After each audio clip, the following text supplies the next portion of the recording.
எத்தனை பேர் ஸ்கூல் படிக்கும் பொழுது வாய்ப்பாடு சொல்லி பழகிருக்கிறீங்க? டேபிள்ஸ், வாய்ப்பாடு. பவானி சிஸ்டர், எத்தனை வாய்ப்பாடு இருக்குது தெரியும் சிஸ்டர்? எனக்கு 1ஆம் வாய்ப்பாடு தெரியும், அடுத்து 10ஆம் வாய்ப்பாடு தெரியும். ஏன்னா ரெண்டும் ஈஸியானது. ஆனால் 3ஆம் வாய்ப்பாடு 7ஆம் வாய்ப்பாடுலாம் கொஞ்சம் சிக்கலானது, அது கொஞ்சம் கஷ்டமானது. ஸோ இந்த ஸ்கூலில் வாய்ப்பாடு எதுக்கு கொண்டு வந்தாங்க அப்படின்னாக்க, ஒரு குழந்தை அந்த வாய்ப்பாடை சொல்லிக்கிட்டே இருக்கும் பொழுது, சொல்லி மெமரைஸ் பண்ணும் பொழுது, சொல்லி வாயில் உச்சரிச்சுக்கிட்டே இருக்கும் பொழுது என்ன ஆகுதுனாக்க, அதனுடைய மூளையில் இருக்கக்கூடிய அர்த்தமேட்டிக், அதாவது கணக்கு போடக்கூடிய ஆற்றல் மூளையில் அதற்குரிய ஆற்றல் மூளையில் பெருகக்கூடியதாக இருக்கிறதா? ஹல்லேலூயா! எத்தனை பேர் கவனிக்கிறீங்க? ஆமாம், வாய்ப்பாடு சொல்கிறது எதுனாக்கா, வாய்ப்பாடு சொல்லும் பொழுது மூளையில் அடுத்து நீங்கள் போக வேண்டிய கணக்கு பாடங்களுக்கு உங்கள் மூளை தயாராகக்கூடியதாக இருக்குதா, அந்த மூளைக்குரிய எபிலிட்டியை இன்க்ரீஸ் பண்ணக்கூடியதாக இருக்குதா வாய்ப்பாடு. அதனால தான் ஸ்கூலில் வாய்ப்பாடு கற்றுக் கொடுக்குறாங்க. 1ஆம் கிளாஸ்லேருந்து அப்படியே வர்றாங்க 9ஆம் கிளாஸ் வரைக்கும் அந்த வாய்ப்பாடு சொல்லிக்கிட்டே இருக்கிறாங்க. ஏன்னாக்கா அது சொல்ல பிள்ளைகளுக்கு அந்த கணக்கு பாடம் ரொம்ப ஈஸியாகிடும். கணக்கு போடுறது அவங்களுக்கு ரொம்ப ஈஸியாக மூளை கிரகிக்க ஆரம்பிச்சிடுமா. அப்போ ஸ்கூலில் வாய்ப்பாடு சொல்லி கொடுக்குறது எதுக்குனாக்கா, மூளையில் கணக்கு போடக்கூடிய ஆற்றலை அதிகரிக்கிறதுக்கு. ஆனால் கடவுளுடைய வாக்கு தத்தங்களை எடுத்து நீங்க வாயார சொல்றீங்க பார்த்தீங்களா, அது என்ன பண்ணுதுனாக்க, உங்கள் உடலுக்கெல்லாம் அது ஜீவனை கொடுக்கக்கூடியதாக இருக்கிறது. ஹல்லேலூயா! அவன் வாய்ப்பாடு மூளைக்கு மட்டும்தான் அது பயனுள்ளதாக இருக்குது. ஆனால் தேவனுடைய வாக்கு தத்தங்களை எடுத்து வாயில வச்சு நீங்கள் சொல்லும் பொழுது அது உங்கள் உடலுக்கெல்லாம் ஆரோக்கியத்தை கொடுக்கக்கூடியதாக இருக்கிறது. ஹல்லேலூயா! எத்தனை பேர் இருக்கீங்க? இதை தெரிஞ்சிச்சுன்னு வச்சுங்களேன், ஒரு வாக்குத்தத்தங்களை எடுத்து சொல்லிக்கிட்டே இருப்பான். கர்த்தர் மேய்ப்பராக இருக்கிறார், நான் தாழ்ச்சி அடையேன். அவர் என்னை புல்லுள்ள இடங்களில் மேய்த்து அமர்ந்த தண்ணீர்களில் என்னை கொண்டு போய் விடுகிறார். கர்த்தர் எனக்கு கேடகமாக இருக்கிறார். கர்த்தர் எனக்கு பரிகாரியாக இருக்கிறார். கர்த்தர் எனக்கு துணையாக இருக்கிறார். கர்த்தர் எனக்கு மதிலாக சொல்லிக்கிட்டே இருப்பான். சொல்ல என்ன ஆகுது அப்படின்னாக்க, அவனுடைய சரீரத்தில், அவனுடைய குடும்பத்தில், அவனுடைய வேலையில், அவனுடைய வருமானத்தில், அவனுடைய வாழ்க்கையில், எல்லாவற்றிலும் தேவன் அவனுடைய வாழ்க்கையில் நன்மைகளை செய்யக்கூடியவராக இருக்கிறார். ஹல்லேலூயா! எத்தனை பேர் இருக்கிறீங்க? அதான் தாவீது சொல்லுகிறார், என் சத்துருக்களுக்கு முன்பாக ஒரு பந்தியை ஆயத்தப்படுத்தி என் தலையை எண்ணெயினாலே அபிஷேகம் பண்ணுகிறீர், என் பாத்திரம் நிரம்பி வழிகிறது. பாத்திரம் நிரம்பி வழிகிறதுன்னா என்ன அர்த்தம்? வருஷம் வீட்டில் வச்சிட்டீங்க, அடுத்த நாள் காலையில் என்ன ஆகுது? பொங்குது. அப்படியே டேப்லெட் தண்ணி திறக்கிறீங்க பக்கெட்டில், நம்பணும் என்ன பண்ணுதுங்க? நிரம்பி வழியுது.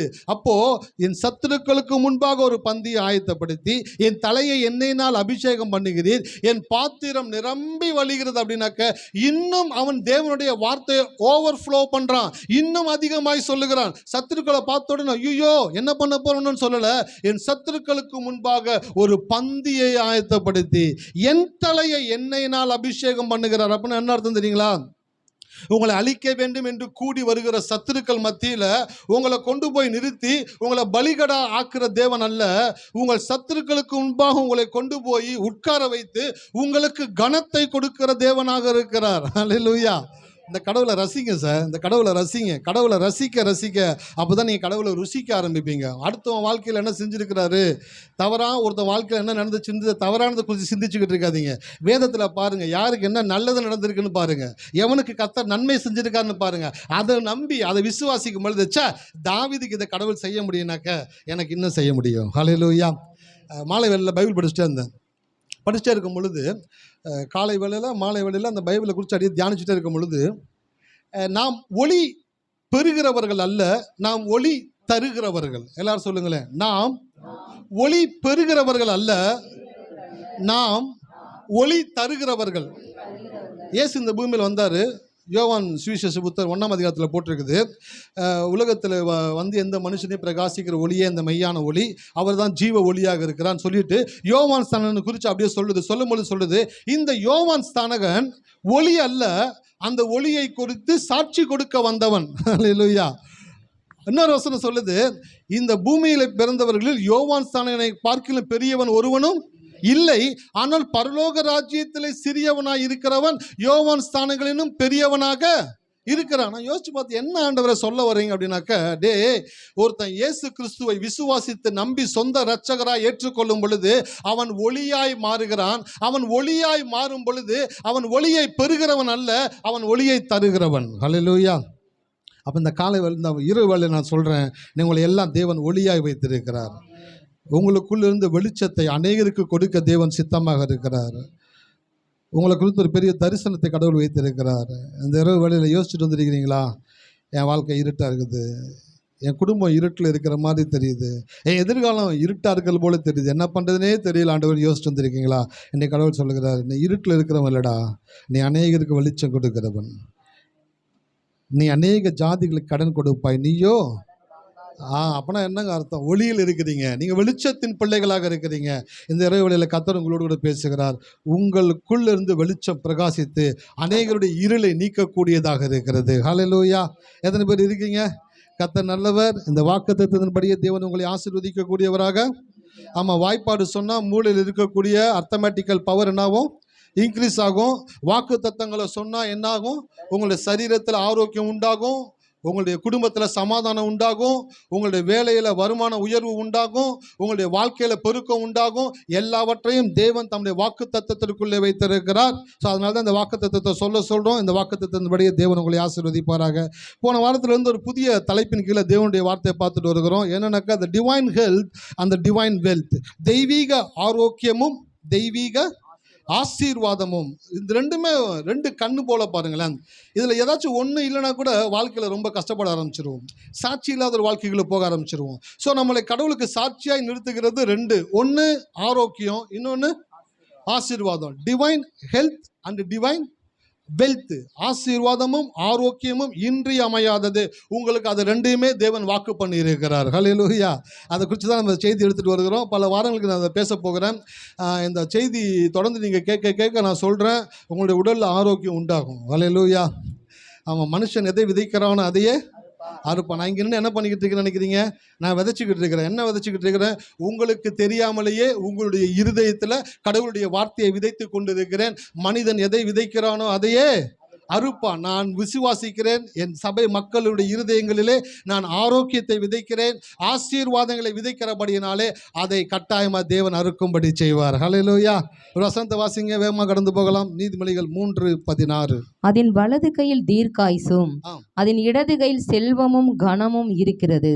வலது கையில் தீர்க்காயுசும் இடது கையில் செல்வமும் கனமும் இருக்கிறது. போன வாரம் சொன்னேன், டெய்லி காலையில் எந்திரிச்ச உடனே என்ன இல்லைன்னு யோசிக்காதீங்க, என்ன இருக்குன்னு யோசிங்க. நம்ம வாழ்க்கையில் நம்ம சின்ன வயசுலேருந்து கற்றுக் கொடுத்துட்டாங்க, என்ன இல்லை என்ன இல்லைன்றதே யோசிக்கக்கூடிய ஒரு நபர்கள் நம்மளை உருவாக்கிட்டாங்க, டியூன் பண்ணிட்டாங்க, மோல்டு பண்ணிட்டாங்க.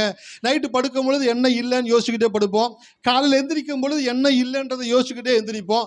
அதனாலேயே வாழ்க்கை பார்த்தீங்கன்னாக்க என்ன இல்லையோ அதை நோக்கியே ஓடக்கூடிய ஒரு வாழ்க்கையாக மாறி விடுகிறது. ஆனால் இயேசுவை ஏற்றுக்கொண்டு ஆலயத்துக்கு வர ஆரம்பிச்சிங்கனாக்க என்ன இல்லை அப்படின்றத குறித்து நீங்கள் யோசிக்கக்கூடாது, என்ன இருக்குன்றதை குறித்து யோசிக்கணும். ஹல்லேலூயா! ஆமாம், போன வாரம் செய்தியில் சொன்னேன், நான் தினந்தோறும் காலையில் எழுந்திரிச்சு என்னமே இல்லை ஆண்டவரே, என்ன பண்ண போகிறேன்னு தெரியல, ஏது செய்ய போகிறேன்னு சொல்லாதீங்க.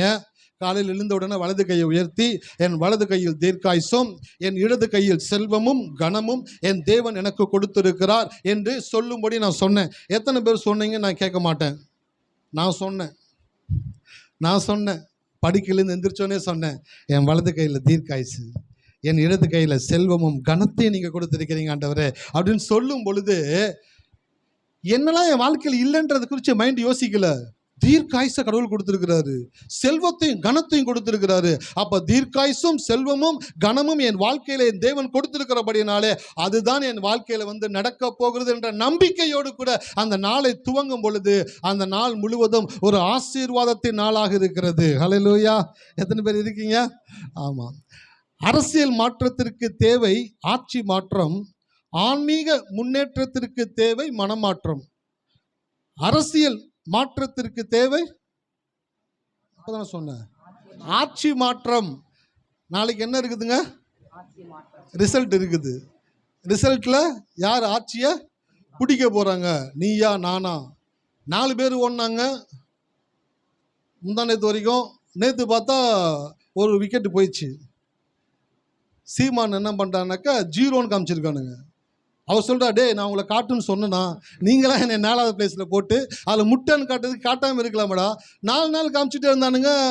8%, 9%, 10%. நேற்று போகிறாங்க சீமான் வந்து ஒன்றுமே இல்லை, மற்றவை 0ன்னு போட்டிருக்காங்க. சீமான் கூட போடலை, மற்றவை 0ன்னு போட்டு வச்சுருக்கிறாங்க. 4 பேர் ஓடினாங்க, அதில் ஒருத்தன் ரிட்டையர்டு ஹர்ட்டு அவுட் ஆகிட்டான். இப்போ 3 பேர் ஓடிக்கிட்டு இருக்கிறாங்க. 3 பேர் ஓடுறதுல ஒருத்தவங்களுக்கு தெரியும் ஏடிஎம்கேக்கு நம்ம வரமாட்டோன்னு தெரியும், ஆனாலும் அவங்களும் போட்டியில் இருக்கிறாங்க, உப்புக்கு சப்பானியாக ஓடிக்கிட்டு இருக்கிறாங்க. இப்போ 2 பேர் ஓடிக்கிட்டு இருக்காங்க, டிஎம்கேவும் டிவிகேவும். 2 பேர்த்துல யார் வரப்போறாங்கன்னு சொல்லிட்டு. ஆனால் அரசியல் மாற்றத்திற்கு தேவை ஆட்சி மாற்றம், ஆன்மீக முன்னேற்றத்திற்கு தேவை. நீங்க உங்களுடைய கிறிஸ்தவ லைஃப்ல நீங்க ரொம்ப பெட்டரா மாறணும்னாக்க உங்களுக்கு மனம் மாற்றம் வந்தால் மட்டும்தான் பெட்டரா மாற முடியும். உங்க மனசு எப்போ மாறுதோ அப்பதான் நீங்க ஒரு கிறிஸ்தவத்துல ஒரு பெட்டரான ஒரு லைஃப் வாழக்கூடியவங்களா இருப்பீங்க. இல்லைனாக்க 10ஓட 1 11 அதோட இது ஒன்றுன்னு சொல்லிட்டு 10ஓட 1 11 நம்மளும் சேர்ந்து அப்படியே போய்கிட்டே இருப்போம். நம்ம யாருன்ற அந்த ஒரு உணர்வே இல்லாமல் போயிடுவோம். ஆன்மீக முன்னேற்றத்திற்கு தேவை மனம் மாற்றம். எப்போ உங்க மனசு மாறுதோ அப்போதான் உங்க வாழ்க்கையில நீங்கள் உயர்வை பெறக்கூடியவர்களாக இருக்கிறீர்கள். ஹல்லேலூயா. அதனால தான் சொன்னேன், காலை வேளை எந்திரிச்சோன்னா மனசை புத்தியை மாற்றணும், செலவை பண்ணணும். கந்தையானாலும் கசக்கி கட்டு, கூழானாலும், ரெண்டும் கஷ்டமான விஷயத்த சொல்லிட்டு போயிருக்கிறாங்க. பழைய ட்ரெஸ்ஸாக இருந்தாலும் கவுச்சு போடுன்னு சொல்லியிருக்கிறாங்க. கூலாக இருந்தாலும் குளிச்சுட்டு ஆமாம் குடிக்கிறது கூழ், இல்லை ரெக்ஸோனா சோப்பு போட்டு குளிச்சுட்டு வந்து கூழ் குடிப்பாங்க. குடிச்சிட்டு போகிறேன் அப்படி கிடையாது. கூலானாலும் குளிச்சுட்டு குடி, கந்தையானாலும் கசைக்கு போட்டு கட்டு. அப்போ தான் வந்து உனக்கு ஆரோக்கியமாக இருக்கும், அப்போ தான் உடல் ஆரோக்கியமாக இருக்கும், மனசு சுத்தமாக இருக்கும், உனக்கு ஒரு நல்ல ஒரு வைப்ரேஷன் உண்டாகும் அப்படின்னு சொல்கிறாங்க. அதே போல் தான் சொல்கிறேன், காலை வேளையில் எந்திரிச்ச உடனேயே பழைய குருடி கதவை திறடின்ட்டு எல்லா பிரச்சனையும் அப்படியே அடுக்கி வச்சு யோசிக்கக்கூடாது. காலையில் எந்திரிக்க உடனே உங்கள் மனசு ஃப்ரெஷ்ஷாக இருக்குது பார்த்தீங்களா? ஃப்ரெஷ்ஷாக இருக்கிற மனசில் கடவுளுடைய வார்த்தை எடுத்து வைங்க. ஹல்லேலூயா. எத்தனை பேர் இருக்கீங்க? சாப்பாடு வீட்டில் உட்காரு, காலை உணவு சாப்பிட்றதுக்கு வீட்டுக்காரர் உட்கார்றாரு. உட்காந்தோன்னா மனைவி அப்படியே சுட சுட சுடன்னு இட்லி கொண்டு அப்படியே வைக்கிறாங்க. வச்சுட்டு அது மேலே அப்படியே கொஞ்சம் சுட சுட சாம்பாரை ஊற்றுறாங்க. சாம்பார் ஊற்றணுன்னு அந்த சூடான இட்லிக்கும் சாம்பாருக்கும் அப்படியே எடுத்து சாப்பிடும் பொழுது அவருக்குள்ளே பார்த்தீங்கன்னாக்கா, இந்த நாள் ஒரு நல்ல நாளாக அமையட்டும் ஆண்டவரே அப்படின்னு சொல்லிட்டு சாப்பிடுவார். வேலைக்கு கிளம்புறாரு காலையில் வீட்டுக்காரு, மனைவி சாப்பாடு எடுத்துன்னு வர்றாங்க. நேற்று நைட்டு சுட்ட தோசை, பாதி கருப்பாக இருக்குது பாதி வெள்ளையாக இருக்குது. சட்னி மோந்து பார்த்துட்டே வராங்க. என்னப்பா பள்ளி கிளி விழுந்துருச்சா, எலி கிளி செத்து போச்சா, இல்லை கெட்டு போச்சா இல்லைன்னு பார்த்தேன். நல்லா தான் இருக்குது, நீங்கள் சாப்பிடுங்க. நல்லா தான் இருக்குது, நீங்கள் சாப்பிடுங்கன்னா என்ன அர்த்தம் எனக்கு புரியலையே. அப்போது காலைல எந்திரிச்ச உடனே நேற்று நைட்டு சுட்ட தோசையும் நேற்று செஞ்ச சட்னி சளிச்சு போச்சா புளிச்சு போச்சான்னு யோசிச்சுக்கிட்டே கொண்டு கொடுக்கும் பொழுதும் அந்த நாள் நல்லா இருக்குமா? சொல்லுவீங்க, வச்சிருமா நான் வெளியில் போகும்போது 2 இட்லியாச்சும் சாப்பிட்டு போயிடுறேன், இது மட்டும் எனக்கு வேணாம். அப்போது மனைவி காலையில் எந்திரிச்ச உடனே நேற்று சுட்ட தோசையும் கெட்டுப்போன சட்னியும் வச்சோன்னா மனசு எப்படி ஸ்பாயில் ஆகுதோ அப்படி தான் நீங்கள் காலை வெளியில் எந்திரிச்ச உடனே பிரச்சனையும் கவலையும் குறைவையும் இல்லாமையும் பயத்தையும் பேசும் பொழுது உங்களுடைய தேவனுடைய முகம் வாடக்கூடியதாக இருக்கிறது. ஹல்லேலூயா. கடவுள் காலையில் உங்களை பார்க்குறாரு. சில பேர் காலையில் எந்திரிச்சோன்னே கையை பார்ப்பாங்க, சில பேர் தட்டி தடுமாறி போயிட்டு கண்ணாடி நின்று அவங்க மூஞ்சி அவங்களே பார்ப்பாங்க. கொஞ்சம் பயமாக தான் இருக்கும், இருந்தாலும் பார்ப்பாங்க. சில பேர் என்ன பண்ணுவாங்க, லட்சுமி வாமா அப்படின்னு சொல்லுவாங்க. ஒய்ஃப் வந்து நின்ன உடனே, நின்றுட்டியா, பார்க்கலாமா, கண்ணை திறக்கலாமா, திறங்க, அப்பாடா இன்னைக்கு கால் மங்களகரமாக இருக்கும், நல்லா இருக்கும். நான் சொல்கிறேன், அந்த கடவுள் நீங்கள் காலையில் விழிக்கும் பொழுது தாவீது சொல்லுகிறார், நான் விழிக்கும் பொழுது உமது சாயலால் திருப்தி ஆவேன். ஹல்லேலூயா. நான் விழிக்கும் பொழுது உமது சாயலால் திருப்தி ஆவேன். அப்போ கண்ணை காலை வேளை முழிக்கும் பொழுது கடவுள் எவ்வளோ நல்லவர், எனக்கு என்னெல்லாம் கொடுத்துருக்கிறாரு, இன்னைக்கு என் வாழ்க்கை என்னெல்லாம் கடவுள் செய்ய போகிறார், அந்த ஒரு ஆச்சரியத்தோடு கூட நீங்கள் எந்திரிக்கும் பொழுது தேவன் உங்களுக்கு ஆச்சரியங்களை செய்ய அவர் போதுமானவராக இருக்கிறார். ஹல்லேலூயா. எத்தனை பேத்துக்கு புரியுது? ஒரு விஷயத்தை சொல்கிறதுக்கு எங்கெல்லாம் சுத்த வேண்டியதாக இருக்குது பாருங்க. கொடுக்கப்பட்ட நேரம் ரொம்ப குறைவான நேரம், நேராக செய்திக்குள்ளே போகிறது உத்தமம். அப்போ காலை வேளை எழுந்திருக்கும் பொழுது என் வலது கையில் என் இடது கையில் செல்வமும் கனத்தையும் தேவன் கொடுத்திருக்கிறார். ஸோ ஆரோக்கியமும் ஆசீர்வாதமும் நமக்கு தேவன் வாக்குத்தத்தம் பண்ணி இருக்கிறார். அது நமக்கு உரியது என்பதை முதலாவது நம்புங்க. உங்களுக்கு ஆரோக்கியம் சொந்தம், உங்களுக்கு ஆசீர்வாதம் சொந்தன்றதை முதலாவது நம்புங்க. நம்பினீங்கன்னா தான் அது உங்கள் வாழ்க்கையில் வேலை செய்யக்கூடியதாக இருக்கிறது. ஆரோக்கியம் எனக்கு இல்லை, ஆசீர்வாதம் எனக்கு இல்லைன்னு நினச்சிங்கனாக்க நீங்கள் வியாதியிலையும் நீங்கள் கடன்லையும் வாழ்க்கையை வாழ்ந்துக்கிட்டே தான் இருப்பீங்க. ஃபர்ஸ்ட் உங்கள் மனசை மாற்றுங்க. அரசியல் மாற்றத்திற்கு தேவை ஆட்சி மாற்றம், ஆன்மீக முன்னேற்றத்திற்கு தேவை மனம் மாற்றம். மனசு மாறணும். சார் எனக்கு ஆரோக்கியத்தை கடவுள் கொடுத்துருக்கிறாரு, எனக்கு ஆசீர்வாதம் கடவுள் கொடுத்துருக்கிறாரு, இது ரெண்டும் எனக்கு தான் கடவுள் கொடுத்துருக்கிறாரு, எனக்கு அது சொந்தம் அப்படின்னு என்னைக்கு நினைக்கிறீங்களோ அன்னைக்கு தான் அதை உரிமை பாராட்டக்கூடியவர்களாக இருப்பீர்கள். ஹல்லேலூயா. எத்தனை பேர் இருக்கிறீங்க? ஆமாம், இந்த மாலை வேளையில் கர்த்தர் உங்களோடு இடைப்படுவாராக. ஒரு வசனம் எடுத்து வேகமாக வாசிங்க. போன வாரத்தில் விட்ட வசனம் அதிலிருந்து துவங்க விரும்புகிறேன். ரோமர் 12:2. நீங்கள் இந்த பிரபஞ்சத்திற்கு ஒத்த வேஷம் தெரியாமல் தேவனுடைய நன்மையும் பிரியமும் பரிபூர்ணமான சித்தம் என்னதென்று பகுத்தறியத்தக்கதாக உங்கள் மனம் புதிதாகிறதினாலே மறுரூபமாகுங்கள். ஆமென். ஹல்லேலூயா. இந்த வசனத்தை நிறைய பேர் படிச்சிருப்பீங்க, நிறைய செய்தி கேட்டிருப்பீங்க. அதனால் இதுலேருந்து என்ன பேச போகிறார் அப்படின்னு யோசிச்சிங்க அப்படின்னாக்கா தப்பு கணக்கு போடுறீங்கன்னு அர்த்தம். இதுலேருந்து நிறைய விஷயங்களை பேசுறதுக்கு இன்னும் இருக்குது. இந்த உலகம் இன்னும் 5000 வருஷம் இருக்கும் என்றாலும் இந்த ஒரு வசனத்திலேருந்து பேசுறதுக்கு நிறைய விஷயங்களை கடவுள் உள்ள வச்சிருக்கிறார். ஹல்லேலூயா. வசனம் சொல்லுது, நீங்கள் இந்த பிரபஞ்சத்திற்கு ஒத்த வேஷம் தெரியாமல். ஃபர்ஸ்ட் பாயிண்ட், சரிங்களா? அடுத்து 2வது பாயிண்ட் நான் வாசிக்கிறேன், அப்போ தான் 3வது பாயிண்ட்டுக்கு போகணும். ஃபர்ஸ்ட் பாயிண்ட்டு, நீங்கள் இந்த பிரபஞ்சத்திற்கு ஒத்த வேஷம் தெரியாமல் உங்கள் மனம் புதிதாகிறதுனாலே மறுரூபமாகி தேவனுடைய நன்மையும் பிரியமும் பரிபூர்ணமான சித்தம் இன்னதென்று நிரூபியுங்கள். இந்த பகுத்தறியுங்கள் போட்டிருக்கு பார்த்தீங்களா? பகுத்தறியத்தக்கதாக ஆங்கிலத்தில் என்ன போட்டிருக்காங்க? டு ப்ரூவ் அப்படின்னாக்க நிரூபித்து காட்டுவதற்கு. இந்த வசனம் சாண்ட்விச் வசனம். எத்தனை பேர் சாண்ட்விச் சாப்பிட்ருக்கீங்க? சுதா சிஸ்டர் தலையாட்டுறாங்க. ஆனால் பார்த்துட்டு அன்றைக்கி ஒரு நாள் சாப்பிட்றது. ஸோ அதனால் அவங்க நோன்னு சொல்ல முடியாது. ஸோ சாண்ட்விச் எல்லாருமே சாப்பிட்ருக்குறோம். சில பேர் வெஜிடபிள் சாண்ட்விச் சாப்பிட்றாங்க, சில பேர் டோஸ்ட்டு சாப்பிட்றாங்க, சில பேர் கிரில் சாப்பிட்றாங்க, சில பேர் பன்னீர் வச்சு சாப்பிட்றாங்க. ஸோ என்ன வேணாலும் சாப்பிடுங்க.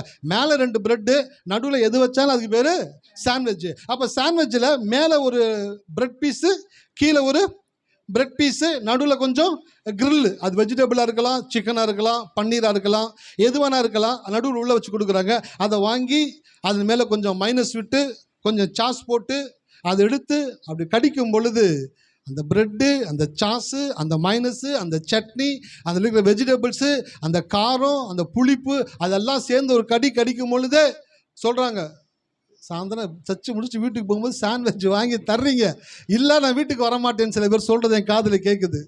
அந்த சாண்ட்விச் எடுத்து கடிக்கும் பொழுது எப்படி ஒரு டேஸ்ட்டு, பலதரப்பட்ட சுவை உங்கள் நாட்கள் அப்படியே ஊறுதோ, அப்படி தான் இந்த வசனத்தை கடவுள் எப்படி எழுதி வச்சிருக்கிறாரு அப்படின்னாக்க, இந்த வசனம் சாண்ட்விச் வேர்ஸ் அப்படின்வாங்க. அப்படின்னாக்க மேலே ஒன்று, கீழே ஒன்று, நடுவில் ஒன்று. நடுவில் இருக்கிறது தான் ரொம்ப முக்கியமானது. அந்த நடுவில் இருக்கிற முக்கியமான அந்த டேஸ்ட்டை கொடுக்கறதுக்கு தான் மேலே 2 பிரெட்டு வைக்கிறாங்களே. அதே போல தான் மேலே இருக்கிற பிரெட்டு என்ன அப்படின்னாக்க, நீங்கள் இந்த பிரபஞ்சத்திற்கு ஒத்த வேஷம் தெரியாமல். அடுத்து கீழே இருக்கிற பிரெட் இருக்கு பார்த்தீங்களா, அந்த பிரெட் என்னன்னாக்க, உங்கள் மனம் புதிதாகிறதுனாலே மறுரூபமாகி. அடுத்து நடுவில் இருக்கிறது என்ன தெரியுங்களா?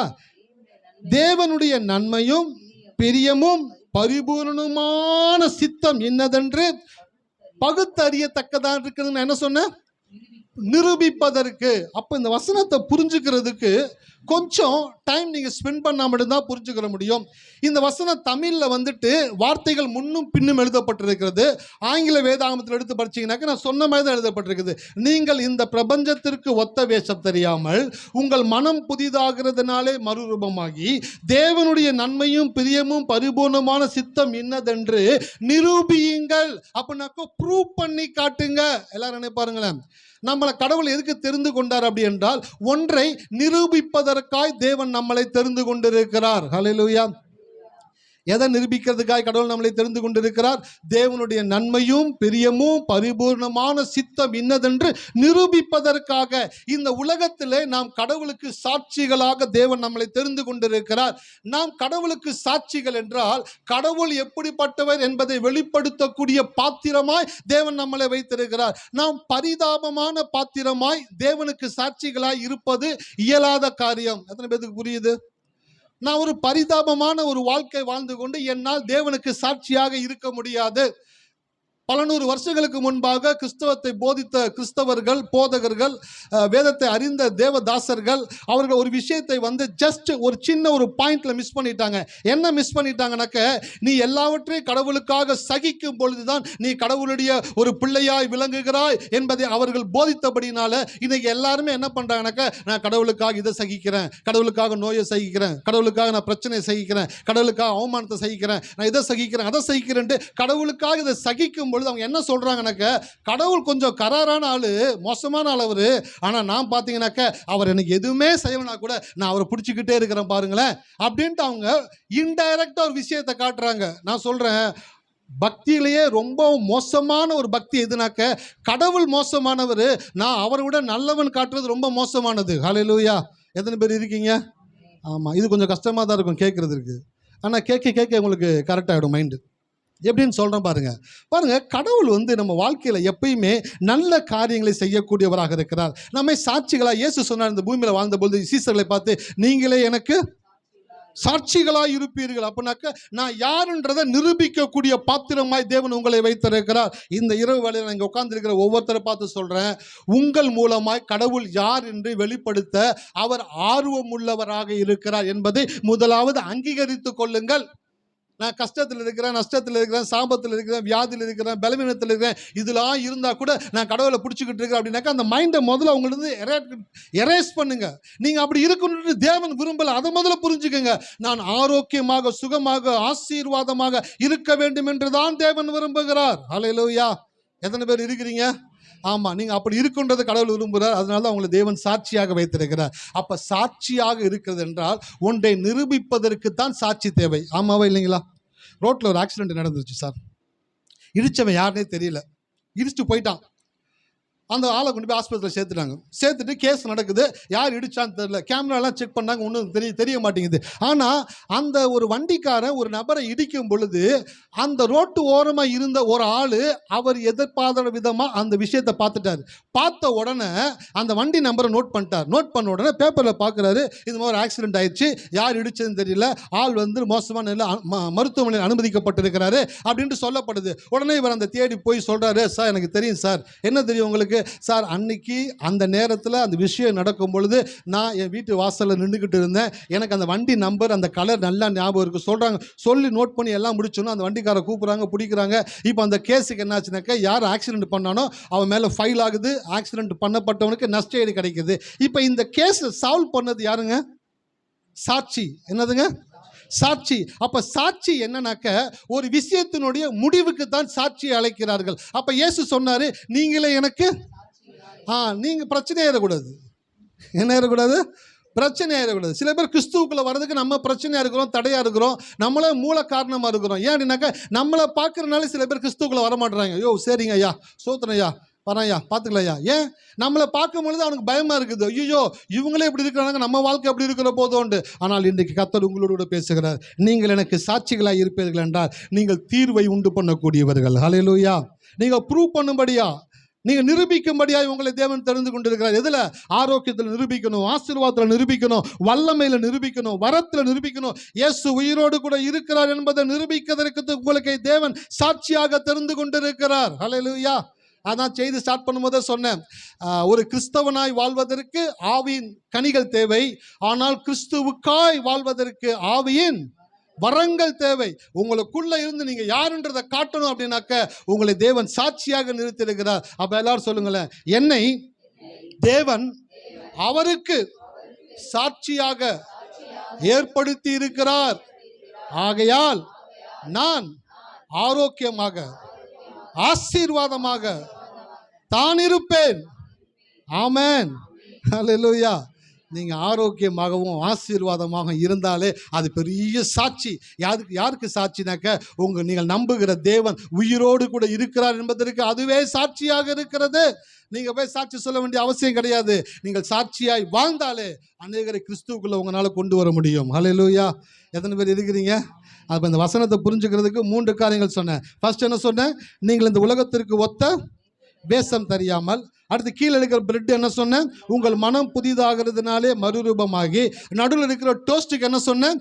தேவனுடைய நன்மையும் பிரியமும் பரிபூர்ணமான சித்தம் இன்னதென்று பகுத்து அறியத்தக்கதாக உங்கள் மனம் புதிதாகிறதுனாலே மறுரூபமாகுங்கள். தேவனுடைய நன்மை, பிரியம், பரிபூர்ணமான சித்தம், 3 காரியங்கள் எல்லாரும் சொல்லுங்களேன். தேவனுடைய நன்மை, தேவனுடைய பிரியம், தேவனுடைய பரிபூர்ண சித்தம்.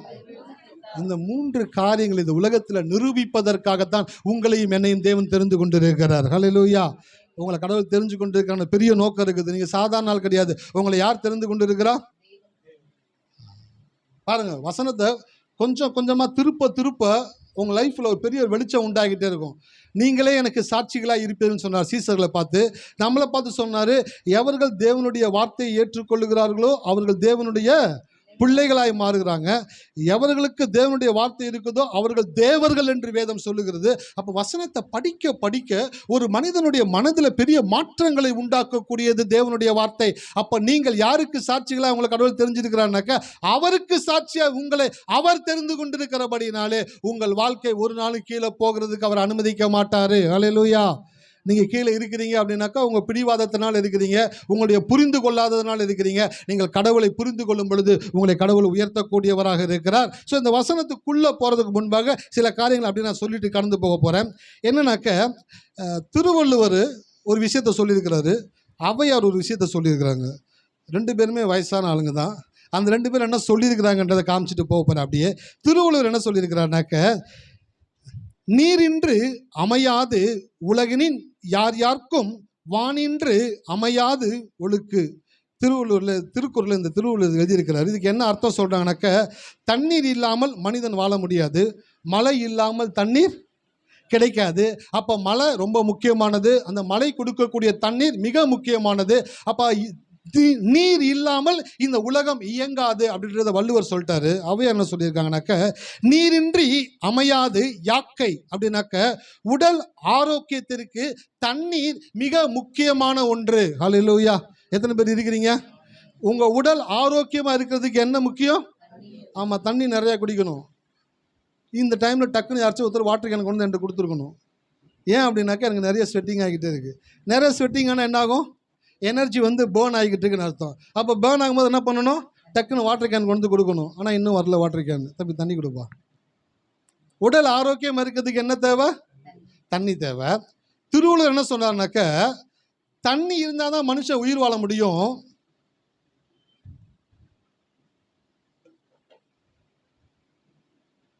மழை இருந்தால் தான் தண்ணி கிடைக்கும். அப்போ இந்த நீர் மிக மிக முக்கியமானதாக இருக்குது. உயிரினத்தினுடைய வாழ்க்கைக்கும் இந்த உலகம் சுழலுவதற்கும் தண்ணீரை இன்றியமையாததாய் தேவன் வைத்திருக்கிறார். அப்படியே ஒரு மனிதனுடைய வாழ்க்கை மாற்றத்திற்கு மனம் இன்றியமையாத ஒரு பங்கு வகிக்கக்கூடியதாக இருக்கிறது. ஹல்லேலூயா. எத்தனை பேர் இருக்கீங்க தண்ணி இல்லாமல் வாழ்ந்துட முடியுமா? தண்ணி எவ்வளோ முக்கியமானது. சவுத் ஆப்பிரிக்காவில் ஒரு மாகாணத்தில் போர் போட்டாலும் தண்ணி வரலையா, டிக்ளேர் பண்ணிட்டாங்க. உலகத்தில் என்ன பண்ணிட்டாங்கனாக்க, உலகத்திலேயே தண்ணீரற்ற ஒரு இடம் என்றால் சவுத் ஆப்பிரிக்காவில் இருக்கக்கூடிய ஒரு நகரத்தினுடைய பேரை சொல்கிறாங்க. அங்கே சுத்தமாக தண்ணீரே கிடையாதான். ஜனங்க பெட்ரோல் டீசல் வாங்குற மாதிரி கேன்கள் எடுத்துக்கொண்டு போய் தண்ணீர் வாங்குறதுக்கு போகிறாங்களா. தண்ணீர் ரொம்ப முக்கியமானது. குடிக்கிறதுக்கு, கழுவுறதுக்கு, வாஷ் பண்ணுறதுக்கு, சுத்தம் பண்ணுறதுக்கு எல்லாத்திற்குமே தண்ணீர் தேவைப்படுகிறது. அப்போ அந்த தண்ணீரினுடைய தேவை அது இருக்கும்போது நமக்கு தெரிவதில்லை. ஆமாவா இல்லைங்களா? டெய்லி தண்ணி வருது சார், சம்பில், பைப்பில், மோட்டரில் எல்லாம் தண்ணி வருது. ஒரு நாள் தண்ணி வரல அப்படின்னாக்க எவ்வளோ பெரிய இம்பேக்டை கிரியேட் பண்ணுது பார்த்தீங்களா உங்கள் வாழ்க்கையில். அன்றைக்கி ஒரு நாள் நீங்கள் வேலைக்கு போக முடியாது, பிளம்பரை கூட்டிகிட்டு வரணும், பொருளை வாங்கணும், மோட்டரை ரெடி பண்ணணும், தண்ணி ரெடி பண்ணணும், எல்லாம் ரெடி பண்ணி போட்ட பிற்பாடும் தண்ணி வரலனாக்கா இன்னும் விசேஷம். என்ன பிரச்சனைன்னு தெரியாமல் இன்னும் உங்களுடைய எக்ஸ்பென்சஸ் அதிகமாகிக்கிட்டே இருக்குது. அப்போது ஒன்று இருக்கும் பொழுது அதனுடைய இருப்பினுடைய அவசியம் நமக்கு தெரிகிறது இல்லை. ஒன்று இல்லாத பொழுதுதான் அதனுடைய இன்றியமையாமையை நாம் உணரக்கூடியவர்களாக இருக்கிறோம். அப்படித்தான் மனதை தேவன் உங்களுடைய வாழ்க்கையில் இன்றியமையாத ஒன்றாய் கொடுத்திருக்கிறாரு. ஆனா நீங்க அதை பயன்படுத்தாமலேயே இருக்கிறபடினால உங்க வாழ்க்கை நல்லா போற மாதிரியே தெரியுது. ஒரு நாள் ஒரு பிரச்சனை, ஒரு குறைவு, ஒரு தேவை, ஒரு காரியத்தில் சிக்கும் பொழுது உங்களுக்கு உலகமே இருண்டு போனது போல தெரியுது, எல்லாமே முடிஞ்சு போனது போல தெரியுது. ஒரு வியாதி ஒரு மனிதனை அடுத்து சிந்திக்க முடியாதவனாய் செயலற்று போக செய்யக்கூடியதாக இருக்கிறது. நான் சொல்லுகிறேன், உங்களுடைய மனம் உங்களுடைய நல் வாழ்க்கைக்கு இன்றியமையாததாய் இருக்கிறது. ஹல்லேலூயா.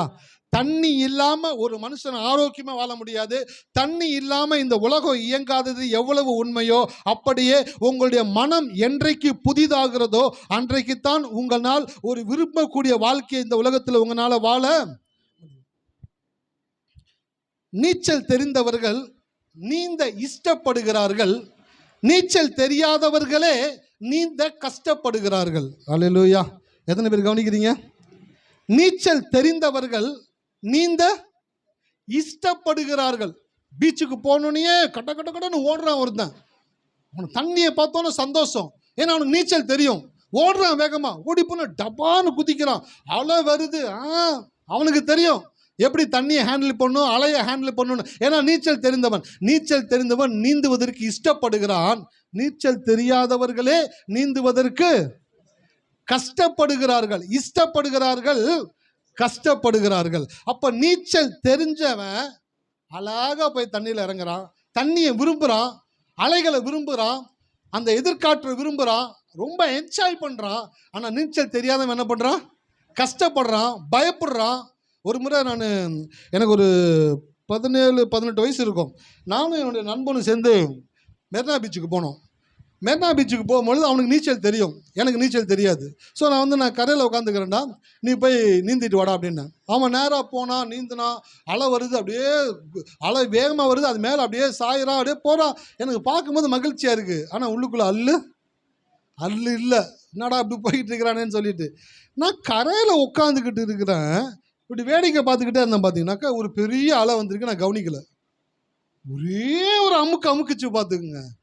அமுக்குன உடனே வாழ்க்கையே முடிஞ்சு போன மாதிரி, நான் கடலுக்கு அடியில் போன மாதிரி, எல்லாமே லைஃபே காலி, இறந்து போன மாதிரி, அந்த ஒரு ஃபியூ செகண்ட்ஸில் ஒரு பெரிய ஒரு டிசாஸ்டரே ஆன மாதிரி அப்படியே பயந்து நடுங்கி போயிட்டு அப்படியே இருக்கிறேன்.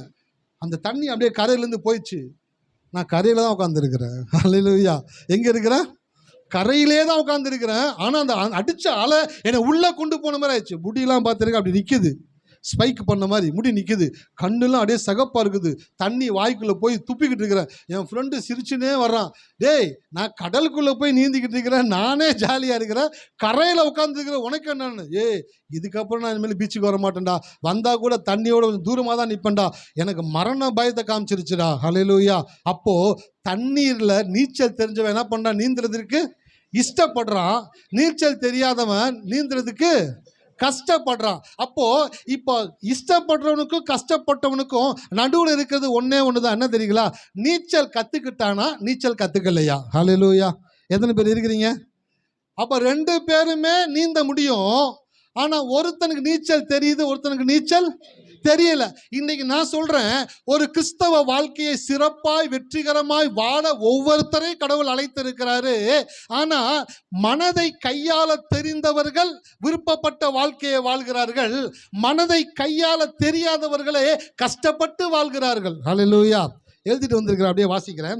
தேவ வார்த்தையினால் தங்கள் மனதை மாற்றுகிறவர்கள் இஷ்டப்பட்ட வாழ்க்கையை வாழ்கிறார்கள், தேவ வார்த்தையினால் தங்கள் மனதை மாற்றாதவர்களே கஷ்டப்பட்டு வாழ்க்கையை வாழுகிறார்கள். இப்போ எத்தனை பேருக்கு புரியுது ஏன் சில பேர் கஷ்டப்படுறாங்க, ஏன் சில பேர் நல்லா இருக்கிறாங்க? ஒரே சபைக்கு தான் போகிறோம், ஒரே செய்தி தான் கேட்குறோம், ஒரே தேவனை தான் அரைக்கிறோம். அந்த தேவன் பட்சபாதம் இல்லாத தேவனாக இருக்கிறாரு. ஏன் ஒரு கூட்டத்தை மட்டும் ஆசீர்வதிச்சுக்கிட்டே இருக்கிறாரு, ஒரு கூட்டம் மக்கள் மட்டும் ஆசீர்வதிக்கப்படாமலே இருக்கிறாங்க? இது தேவனுடைய பார்வையில் சரியா இருக்குன்னு நினைக்கிறீங்களா? அவர் ஒருவரையும் பிரித்து பார்க்கிறவர் அல்ல, அவர் எல்லாரையும் சரிசமமாய் பார்க்கிற தேவன். அப்போ ஒருத்தர் மட்டும் ஆசீர்வதிக்கப்படுகிறாங்க, ஒருத்தர் ஆசீர்வதிக்கப்படலை. ஏன் அப்படின்னாக்க, ஒருத்தர் தங்களுடைய மனதை கையாள பழகி கொண்டார்கள், இன்னொருத்தருக்கு மனதை கையாள தெரியவில்லை. அப்ப நீச்சல் தெரிஞ்சவன் சந்தோஷமா நீந்துறான், நீச்சல் தெரியாதவன் என்ன பண்றாங்க? கஷ்டப்பட்டு நீந்துறான், கஷ்டப்பட்டு நீந்த முடியாம தவிக்க கூடியவனாக இருக்கிறான். அப்போ நம்முடைய தலைப்பினுடைய செய்தியினுடைய தலைப்பு என்ன? தெய்வீக ஆரோக்கியமும் தெய்வீக ஆசீர்வாதமும். அப்ப தெய்வீக ஆரோக்கியமும் தெய்வீக ஆசீர்வாதமும் உங்கள் வாழ்க்கையில வந்து நடக்க வேண்டும் என்றால் நீங்கள் உங்கள் மனதை கையாள தெரிந்திருக்க வேண்டும். மனதை கையாள தெரிஞ்சிருச்சுனாக்க உங்களால சிறப்பான ஒரு கிறிஸ்தவ வாழ்க்கையை வாழ முடியும். நீச்சல் தெரிஞ்சவன் நல்லா நீந்துறான், நீச்சல் தெரியாதவன் தான் கஷ்டப்படுறான். ஏன் கிறிஸ்தவத்துக்குள்ள வந்தும் கஷ்டப்படுறீங்க அப்படின்னாக்க, கிறிஸ்துவுக்குள்ள வந்தும் சில விஷயங்களை உங்களால ஹேண்டில் பண்ண தெரியல, அதனால கஷ்டப்படுறீங்க. ஆனால் சபை எதுக்குனாக்க அதை கற்றுக் கொடுக்குறோம். ஹல்லேலூயா. எத்தனை பேர் இருக்கிறீங்க? நீச்சல் தெரியாதவங்களுக்கு ஸ்விம்மிங் கோர்ஸ் இருக்குது, சம்மர் ஸ்விம்மிங் கேம்ப்னு போட்டிருக்கான். ஸ்விம்மிங் ஸ்கூல் இருக்குது, அங்கே போய் நீச்சல் கற்றுக்கொள்ளுகிறாங்க. நீச்சல் கற்றுக்கொண்ட பிற்பாடு அவங்களும் என்ன பண்ணுறாங்க, ஃப்ரீயாக போயிட்டு நீந்துறாங்க. அப்ப சபை என்பது ஒரு மனிதனுக்கு இந்த உலகத்திலே நீந்தி வாழ்வதற்கான ஒரு கோச்சிங் கொடுக்கக்கூடிய ஒரு இடமாக இருக்கிறது. அப்ப இந்த இடத்துல வந்து உட்கார்ந்துட்டீங்கன்னாக்க நீச்சல் கத்துக்கிறீங்க. அல்லேலூயா. எத்தனை பேர் இருக்கீங்க? வாழ நினைத்தால் வாழலாம், வலியா இல்லை. அடுத்த வரி என்னன்னு சொல்லுங்க பாப்போம். பாலைவனமும் சோலை வனமாக மாறுமா? வாழ நினைத்தால் வாழலாம், வழியா இல்லை. உலகத்தில் வாழ்றதற்கு 1000 வழிகளை தேவன் வைத்திருக்கிறார். நீந்துவதற்கு ஒருத்தர் கற்றுக்கொள்ளும் பொழுது எப்படி நீந்துகிறானோ அப்படி மனதை கையாள கற்றுக்கொள்ளும் பொழுது உங்களால் அந்த உலகத்தில் வெற்றிகரமான ஒரு வாழ்க்கையை வாழ. அதனால தான் சொன்ன செய்தி ஸ்டார்ட் பண்ணும் பொழுது தெய்வீக ஆரோக்கியமும் தெய்வீக ஆசீர்வாதமும் உங்களுக்கு சொந்தம் என்பதை முதலாவது நம்புங்க. ஒருத்தர் நீச்சல் கற்றுக்கிட்டான் சார், ஸ்விம்மிங் பூலில் போய் நீச்சல் கற்றுக்கிட்டான். இப்போ அவனுக்கு நீச்சல் தெரியுமா தெரியாதா? நீச்சல் தெரியும். இப்போ அவனை கொண்டு போய் ஒரு ஆற்றுல இறக்கி விடுறாங்க, கால் வைக்கிறதுக்கே பயப்படுறான். அப்போனா என்ன அர்த்தம்? அவன் நீச்சல் சரியா கற்றுக்கலன்னு அர்த்தம். அப்போ நீச்சல் கற்றுக்கொண்டவன் எப்படி தைரியமாக உள்ளே போய் விளையாடுறானோ, அப்போ நீங்கள் ஆலயத்திற்கு வந்து 1 மணி நேரம் செய்தி கேட்டு கூட உங்களால் ஒரு விசுவாசமாக பேச முடியலை, உங்களால் விசுவாசமாக சிந்திக்க முடியலை, உங்களால் விசுவாசமாக ஒரு காரியத்தை யோசித்து பண்ண முடியலை அப்படின்னாக்க நீங்கள் நீச்சல் கற்றுக்கிறாதவங்களா இருக்கிறீங்க. ஹல்லேலூயா. எத்தனை பேர் இருக்கிறீங்க? ஆமாம், வசந்த வாசிங்க, அதுலேருந்து வேகமாக கடந்து போகலாம். கர்த்தர் நல்லவர். ரோமர் 12:2 அந்த முதல் வார்த்தையை வாசிங்க. நீங்கள் இந்த பிரபஞ்சத்திற்கு ஒத்த வேஷம் தெரியாமல். நீங்கள் இந்த பிரபஞ்சத்திற்கு ஒத்த வேஷம் தெரியாமல். ரொம்ப ஈஸியான தமிழில் சொல்லணும்னாக்க, இந்த உலகத்துக்கு ஏற்ற வேஷம் போடாதீங்க. வேஷம்னா என்னதுங்க? இந்த சின்ன பிள்ளைங்களுக்கு ஸ்கூலில் வந்துட்டு பார்த்தீங்கன்னாக்கா என்ன காம்படிஷன், அதுக்கு பேர் மாற்று வேடை போட்டிட்டு போவாங்களே, மாறு வேடை போட்டி. அந்த மாறு வேடை போட்டிக்கு போகும்பொழுது ஒரு குழந்தைய அவங்க அம்மா பிச்சைக்காரன் வேஷம் போட்டு கூப்பிட்டு போகிறாங்க. என்ன கூப்பிட்டு போகிறாங்க? பிச்சைக்காரன் வேஷம் போட்டு கூப்பிட்டு போகிறாங்க. அந்த பையனை அழுக்கு ட்ரெஸ்ஸு போட்டு, கிழிஞ்ச டவுசர், கிழிஞ்ச பனியன் போட்டு, மூஞ்சில் கறி அப்பி, கையில் ஒரு தட்டை கொடுத்து அவன் காரில் போகிறான். பார்க்குறேன், நான் இந்தியா இவ்வளோ வல்லரசு ஆயிடுச்சா, பிச்சை எடுக்கிற ஒரு பையன் காரில் போகிறான்னு பார்த்தா காம்படிஷனுக்கு போகிறான். ஃபேன்சி ட்ரெஸ் காம்படிஷன் ஆங்கிலத்தில் சொல்லுவாங்க. ஸ்கூலுக்கு போகிறான், ஃபஸ்ட்டு ப்ரைஸை தட்டிடுறான். ஃபஸ்ட்டு ப்ரைஸை தட்டிட்டு வீட்டுக்கு வர்றான். வீட்டுக்கு வரும் பொழுது வீட்டுக்கு வந்து அப்படியே அந்த கிழிஞ்சு போன டவுசரு சட்டை அதே போட்டு இருப்பானா? என்ன பண்ணிடுவான்? வீட்டுக்கு வந்த உடனே அவங்க அம்மா கடை இரா அப்படியே வெளியில் இருக்க டாய்லெட் கூட்டிகிட்டு போய் ட்ரெஸ்ஸை கலட்டி அவனை சுத்தம் பண்ணி க்ளீன் பண்ணி ஷாம்பு அடித்து எல்லாம் வாஷ் பண்ணி உள்ளே கூட்டு வந்து ஒரு புது ட்ரெஸ்ஸை போட்டு அவனை உட்கார வச்சுருப்பாங்க. இப்போது அவன் ஃபஸ்ட்டு போட்டிருந்த அந்த பிச்சைக்கார ட்ரெஸ் அவன்தா, இல்லை வீட்டுக்குள்ளே போய் அவன் போட்ட நல்ல ட்ரெஸ் அவன்தா? நல்ல ட்ரெஸ்ஸு தானே அவன்து. அப்போ அவன் என்ன பண்ணியிருந்தான்?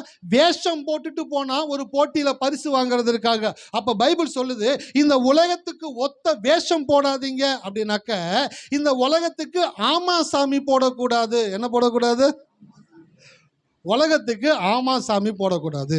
ஒருத்தன் பேர் வந்து கும்பிட்றான் சாமி, அவனை போலீஸ்கார் பிடிச்சிட்டாரு. டேய், உன் பேர் என்னடா? கும்பிட்றான் சாமி. சரிடா, பயப்படாத, பேர் என்ன சொல்லு? கும்பிட்றான் சாமி. டேய், அடிக்க மாட்டேன்டா, அவன் பேர் என்ன சொல்லுன்னு. யோ, உனக்கு யாரை பயந்துக்கிட்டு இருக்கிறான்? என் பேரே கும்பிட்றான் சாமி தான். இல்லையா? அவன் பேரே அவங்க அம்மா அப்பா எப்படி வச்சுருக்காங்க? கும்பிட்றான் சாமி. அவங்க அம்மா அப்பா எப்படி யோசிச்சு வச்சுருக்காங்கன்னு பாருங்க. இப்போ நான் அவனை கூப்பிடணும் அப்படின்னாக்க எப்படி கூப்பிடணும்? கும்பிட்றான் சாமி. அவனை சொல்லும் பொழுது நமக்கே தெரியாமல் குனிஞ்சிடுவோம். அப்போது எவ்வளோ பெரிய ஆளாக இருந்தாலும் அவங்க பையனை எப்படி தான் கூப்பிடணும்? கும்பிட்றான் சாமின்னு. போலீஸ்காரர் கேட்குற அவன் பேர் என்ன? கும்பிட்றான் சாமி அப்படின்றான். காண்டாயிடுச்சு. அதே போல தான் சில பேர் இன்னைக்கு ஆமா சாமி போட்டுக்கிட்டே இருக்கிறாங்க. உலகத்துக்கு ஒத்த வேஷம் என்றால் என்ன என்றாக்க, உலக காரியங்களுக்கு ஆமா சாமி போடுறது. எத்தனை பேர் உலக விஷயத்துக்கு நீங்கள் ஆமா சாமி போடுறீங்க? நான் கேட்க மாட்டேன், கை தூக்குன்னு சொல்ல மாட்டேன். என்கிட்ட இருக்கிற நல்ல பழக்கம் அதுதான். சில சபைகளை போனீங்கன்னா கை தூக்கு தூக்கு தூக்கு பாங்க, சரி போமா, தூக்கிட்ட போங்க, அதை பண்ணிட்டு போங்க. நான் அந்த மேலே தூக்குன்னு சொல்ல மாட்டேன், என்ன பண்ணீங்கன்னு கேட்க மாட்டேன். ஒரே விஷயம் மட்டும்தான் கேட்குறேன். இப்போ நான் என்ன சொல்லிக்கிட்டு இருந்தேன்? ஆமா சாமி போட கூடாது. உலகத்து காரியங்களுக்கு ஆமா சாமி போடுறவங்க யாருனாக்க உலகத்துக்கு ஒத்த வேஷம் தரிக்கிறவங்க. உலகத்துக்கு ஒத்த வேஷம் தரிக்கிறதுனா என்னன்னாக்க ஒரு வசனத்தை வாசிங்க, அப்போதான் உங்களுக்கு புரியும் அந்த வசனம் என்னன்ட்டு. யோவான் 17:14 வாசிங்க.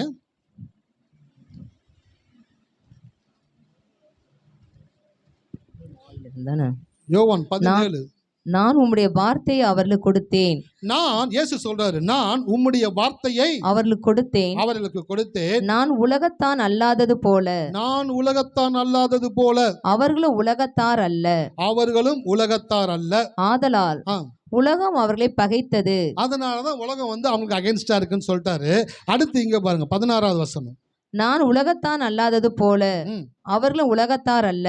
பாருங்க 3 வசனத்துக்கிட்ட இயேசு 2 தடவை என்ன வார்த்தை யூஸ் பண்றாரு? உலகத்தான் அல்ல.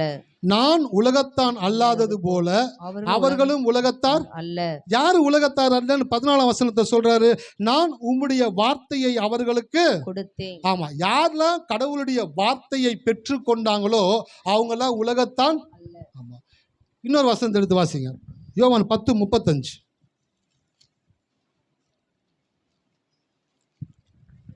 தேவ வசனத்தை பெற்று கொண்டவர்களை தேவர்கள் என்று அவர் சொல்லி இருக்க வேத வாக்கியம் தவறாதா இருக்க. வேத வசனத்தை பெற்று கொண்டவர்களை தேவர்கள் என்று அவர் சொல்லி இருக்க. அப்ப உலகத்தார் அல்ல அப்படின்னாக்கா அவங்க யாரு? உலகத்தார் அல்ல அப்படின்னாக்கா அவங்க யாருனாக்கா தேவர்கள். அப்ப தேவ வசனத்தை பெற்று கொண்டவங்க யாரு? தேவர்கள். அப்ப இயேசு என்ன சொல்றாருனாக்கா, நான் உலகத்தான் அல்ல, நான் தேவனுடைய குமாரனாக இருக்கிறேன். நீங்க கொடுத்த வார்த்தையை நான் அவங்களுக்கு கொடுத்தபடினால இப்ப அவங்களும் உலகத்தார் அல்ல, அவர்களும் யாரா இருக்கிறாங்க? தேவர்களாக இருக்கிறாங்க. அப்போ நான் உலகத்தான் அல்லாதது போல அவர்களும் உலகத்தார் அல்லன்னு இயேசு யாரை பார்த்து சொன்னார்னாக்க, யாரு கடவுளுடைய வார்த்தையை கேட்குறாங்களோ, யாரு கடவுளுடைய வார்த்தையை நம்புறாங்களோ, யார் கடவுளுடைய வார்த்தையை படிக்கிறாங்களோ அவங்க எல்லாம் யாரா மாறுறாங்க அப்படின்னாக்க, உலகத்தார் என்ற ஸ்தானத்திலிருந்து விலகி தேவர்கள் என்ற ஸ்தானத்திற்குள்ளே அவர்கள் கடந்து வரக்கூடியவர்களாக இருக்கிறார்கள். ஹல்லேலூயா. அப்ப நான் சொல்றேன், நீங்களாம் உலகத்தார் அல்ல, நீங்களாம் யாரு? தேவர்கள். எல்லாரும் சொல்லுங்களேன், நான் உலகத்தான் அல்ல, நான் தேவனுடைய பிள்ளை, நாங்கள் தேவர்கள். ஹல்லேலூயா. அப்ப தேவ வசனத்தை பெற்றவர்கள் யாருங்க? தேவர்கள். அப்ப நீங்க தேவர்களாக இருக்கிற நீங்க உலகத்துக்கு ஒத்த வேஷம் போட்டீங்கன்னாக்க அது தப்பான காரியமா இல்லையா? ஹல்லேலூயா. ஒரு நாள் ஃபேன்சி ட்ரெஸ் காம்படிஷனுக்கு பிச்சைக்கார ட்ரெஸ் போட்டுட்டு போன பையனை எல்லாரும் பாராட்டினாங்க. அடுத்த நாள் ஸ்கூலுக்கு போகும்போது என்னதான் போட்டுட்டு போகணும் சொல்லுங்க? யூனிஃபார்ம் தான் சார் போட்டுட்டு போகணும். அந்த குழந்தை கேட்குது, மம்மி இத்தனை நாள் யூனிஃபார்ம் போட்டு போனேன், யாருமே எனக்கு சட்டை பண்ணவே இல்லை. அன்னைக்கு ஒரே ஒரு நாள் பிச்சைக்கார ட்ரெஸ் போட்டு போனேன், எல்லாரும் சூப்பர்னாங்க, ஃபோட்டோ எடுத்துக்கிட்டாங்க, செல்ஃபி எடுத்துக்கிட்டாங்க, அழகு செல்லம் குட்டின்னு எனக்கு கொஞ்சினாங்க. நீ இந்த ட்ரெஸ் போடாத மம்மி, எனக்கு வேணாம், எனக்கு பிச்சைக்கார ட்ரெஸ் போட்டு கொடுன்னு அந்த குழந்தை கேட்டுச்சுனாக்க அம்மாவுக்கு சந்தோஷமாவா இருக்கும்? ஹல்லேலூயா. அப்போ அம்மா என்ன சொல்லுவாங்க? அப்படி இல்லைடா, அது ஒரு நாள் போட்டிக்காக போட்டது, அதுவே நீ கிடையாது. அந்த ஒரு கொஞ்ச நேரத்தில் நீ ஜெயிச்சுட்ட வந்துட்ட, இதுக்கப்புறம் நீ யாரு அப்படின்னாக்க நீ தேவனுடைய பிள்ளையாக இருக்கிறாய். ஹல்லேலூயா. எத்தனை பேர் இருக்கிறீங்க? அப்போ உலகத்து காரியங்களோடு கூட சம்பந்தம் இல்லை உங்களுக்கு இருக்கக்கூடாது. அதான் உலகத்திற்கு ஒத்த வேஷம் தெரியாமல் இருங்கள். அப்படின்னா உலகத்தான் போல பேசாதீங்க, உலகத்தான் சொல்லுகிற வார்த்தைக்கு ஆமா சாமி போடாதீங்க. சில பேர் உங்ககிட்ட சொல்லலாம், இப்படியெல்லாம் உலகத்தில் காரியங்கள் நடந்து கொண்டு இருக்கிறபடினால நமக்கும் பார்த்தீங்கன்னாக்க இதுதான் நடக்க போகுது அப்படின்னு சொன்னாங்கன்னாக்க உடனே ஆமா சாமி போடக்கூடாது. இந்த செய்தி நிறைய பேருக்கு பயனுள்ளதாக இருக்குன்னு விசுவாசிக்கிறேன். ஹல்லேலூயா. நிறைய பேர் வருவாங்க உங்ககிட்ட சொல்கிறதுக்கு, உடனே அவங்கக்கிட்ட ஆமா சாமி போடக்கூடாது. பாருங்கள், டிஎம்கே தான் வரும், ஆமாம் ஆமாம். அந்த பக்கம் போனால் இல்லைங்க விஜய் தான் வருவார், ஆமாம் ஆமாம் ஆமாம். என்ன ரெண்டுக்குமே ஆமாம் ஆமான்ட்ட, நீ யாருக்கு ஓட்டு போட்ட? 2 பேத்துக்கும் போட்டேன். அப்போ நீ போட்ட ஓட்டு கள்ள ஓட்டு. ஹல்லேலூயா. 2 பேத்துக்கும் ஆமா சாமி போடுறது. நான் சொல்கிறேன், ஒன்றுக்கு மட்டும்தான் ஆமா சாமி போடணும். ஒன்றுக்கு எஸ்ன்னு சொல்லுங்கள். ஒன்றுக்கு எஸ் என்ன சொல்லி கொடுத்தாரு? மத்தேயுல வாசிக்கிறோம், எது சரியோ அதை சரின்னு சொல்லுங்க, எது தப்போ அதை தப்புன்னு சொல்லுங்க. இதற்கு மிஞ்சினது தீமையினால் உண்டாயிருக்கும். அப்போ உங்க கிறிஸ்தவ லைஃப்ல நீங்கள் உலகத்து காரியங்களோடு கூட ஒட்டி இருக்கக்கூடாது. இயேசு உலகத்தான் அல்ல, நீங்களும் உலகத்தான் அல்ல. எல்லாரும் சொல்லுங்களேன், நான் உலகத்தான் அல்ல, நான் உலகத்தான் அல்ல, நான் உலகத்தான் அல்ல. இதை சொல்ல சொல்ல என்ன ஆகும் தெரியுங்களா? உலகத்தில் வேலை செஞ்சுக்கிட்டு இருக்க பிசாசுனுடைய வல்லமைகள் உங்ககிட்ட வேலை செய்யாது. பிசாசு கொண்டு வருகிற வியாதி உங்ககிட்ட வேலை செய்யாது. பிசாசு கொண்டு வருகிற பஞ்சம் உங்ககிட்ட வேலை செய்யாது. நீங்க கடவுள் பிள்ளையா இருக்கிறபடினாலே, தேவர்களாக இருக்கிறபடினாலே உங்க மேல மட்டும் தேவனுடைய ஆசீர்வாதம் வேலை செய்து கொண்டே இருக்கும். ஹல்லேலூயா. அப்ப இயேசு எத்தனை முறை சொன்னாரு? நான் உலகத்தான் அல்லாதது போல நீங்களும் உலகத்தார். எத்தனை தடவை சொன்னாரு? 2 தடவை சொன்னார். கொரோனா டைமில் அப்பாவும் பையனையும் கொண்டு போயிட்டு ஸ்டேஷனில் வச்சு அடித்து கொண்டுட்டாங்க. கொன்னவங்களுக்கு கேஸ் நடந்துச்சு. 2000 நடந்துச்சு. 2020 ஸ்டார்ட் பண்ண கேஸு இப்போ தான் தீர்ப்பு சொன்னாங்க. அதில் சம்மந்தப்பட்ட எல்லா போலீஸ் அதிகாரிகளுக்கும் என்ன கொடுத்துட்டாங்க? இரட்டை தூக்கு தண்டனை. என்னதுங்க? இரட்டை தூக்கு தண்டனை. அப்போ கேட்குறாங்க, என்ன சார் ஒரு தடவை தானே சாவு, என்ன 2 தடவை சொல்கிறீங்க அப்படின்னாக்க, அவன் சொல்கிறான், இவனுக்கு கொடுத்த தூக்கு தண்டனை நிறைவேறதற்குள்ளே இவன் எந்த ஹைகோர்ட்டுக்கு சுப்ரீம் கோர்ட்டுக்கு எங்கேயாச்சும் போய் நல்லொழுக்கமாக நடந்து எதையாச்சும் செஞ்சு இவன் தப்பிச்சிடலாம் மட்டும் வாழ்க்கையில் நினச்சிடக்கூடாது. இவனுக்கு தூக்கு தண்டனை கொடுத்தே ஆகணும். ஒரு தூக்கு கேன்சல் ஆனால் கூட இன்னொரு தூக்கு அவன் கட்டாயமாக அந்த வேதனையை அனுபவிச்சே ஆகணும்னு சொல்லிட்டு நீதிபதி எழுதி தீர்ப்பை முடிக்கிறாரு. அப்போ 2 தடவை ஒரு விஷயத்தை வார்த்தையை பயன்படுத்தினா அதனுடைய சக்தி அதுக்கு அதிகமாக இருக்கிறது என்ற அர்த்தம். ஹல்லேலூயா. எத்தனை பேர் இருக்கிறீங்க? அப்போ 2 ஆயுள் தண்டனை, 2 மரண தண்டனை, 2 தூக்கு தண்டனைனாக்க அவன் செஞ்ச தப்பு அவ்வளவு கொடூரமானது. ஒரு தகப்பனையும் மகனையும் 2 பேரையும் நிர்வாணமாக்கி 2 பேர் கண்களுக்கு முன்பாகவும் அடித்து அவங்கள அடிச்சே கொண்டிருக்காங்கனாக்க, நான் யோசித்தேன், நீதிபதி கொடுத்த கேஸ் அவர் கொடுத்த தீர்ப்பு தப்புன்ற. நான் என்ன பண்ணுறேன், அந்த மொத்த போலீஸ்காரங்களையும் ஒரே இடத்துல நிர்வாணமாக போட்டு இந்த 2 பேர் இறந்தாங்க பார்த்தீங்களா, அவங்க குடும்பத்தில் இருக்கிற மொத்த சொந்தக்காரங்களையும் வர சொல்லி லத்தியை கையில் கொடுத்து சாகிற வரைக்கும் அடிச்சே கொல்லணுன்றேன். ஹல்லேலூயா. யோசிக்கிறீங்க, நல்ல வேளை இவர் மட்டும் நீதிபதியாக இல்லைப்பா. சிட்டிசன் படத்தில் கொடுத்த தீர்ப்பு மாதிரி மாமன் மாமி மச்சான் மஞ்சி அது இது இருப்பா எழுதி கொடுத்த வசனத்தோட வேகமாக போய்கிட்டு இருக்கிறீங்க. அந்த மாதிரி தீர்ப்பு கொடுக்கணும். ஆனால் உண்மையில தீர்ப்பு அப்படி தான் கொடுக்கணும். ஆனால் சட்டத்தில் தீர்ப்பு அந்த மாதிரி கொடுக்க முடியாது. அதனால அவங்க என்ன பண்ண 2 மரண தண்டனைன்னு சொல்லியிருக்காங்க. அப்போ ஒரு வார்த்தையை 2 தடவை பயன்படுத்தினா அதுக்கு வலிமை என்ன ஆகுது? அதிகமாகுதுல்ல. அப்ப இயேசு சொல்றாரு, நான் உலகத்தான் அல்லாதது போல அவர்களும் உலகத்தான் அல்ல, நான் உலகத்தான் அல்லாதது போலவே அவர்களும் உலகத்தான் அல்ல. இந்த வசனத்தை வீட்டில் போயிட்டு எனக்காக பைபிளை திறந்து வச்சு அந்த 2 வசனத்தையும் அப்படியே கொஞ்சம் நேரம் உத்து பாருங்க. நீங்க சொன்னதை நாங்கள் செஞ்சுட்டாலும் அப்படின்னு யாரோ சொல்றதை நான் கேட்குறேன். எனக்காக வீட்டில் போயிட்டு பைபிளை திறந்து யோவான் சுவிசேஷத்தில் அந்த அதிகாரத்தை திறந்து வச்சு அந்த 14-16 வசனத்தை பாருங்கள். அவர் உலகத்தான் அல்ல, நானும் உலகத்தான் அல்ல. அவர் உலகத்தான் அல்ல, நானும் உலகத்தான் அல்ல. நான் கடவுளுடைய வார்த்தையை பெற்றுக்கொண்டபடினாலே என்னை தேவன் தேவர்களாக வைத்திருக்கிறார். ஹல்லேலூயா.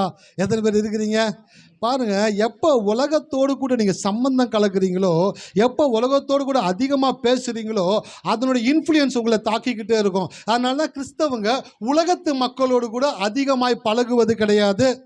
வெளியில் உட்காந்துருக்க அம்மாவை நான் பார்த்துருக்கிறேன். ரட்சிக்கப்படுறதுக்கு முன்பாக பார்த்தீங்கன்னாக்கா ஒரு பெரிய கேங் அவங்களை சுற்றி இருந்துக்கிட்டே இருப்பாங்க. கேங் லீடர் அம்மா. ஏய் ஏய் ஓ எனக்கே பயமாக இருக்கும். அம்மா பெரிய ஆளாக இருப்பாங்க போல.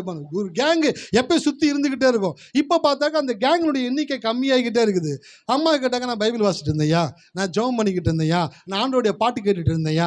இப்போ என்ன ஆயிடுச்சு, உலகத்திலிருந்து தங்களை என்ன பண்ண ஆரம்பிச்சிட்டாங்க. எப்போ உலகத்து மக்களோடு கூட பேச்சை குறைக்கிறீங்களோ அப்பவே நீங்க தேவர்களாய் மாறி விடுவீர்கள். ஹல்லேலூயா.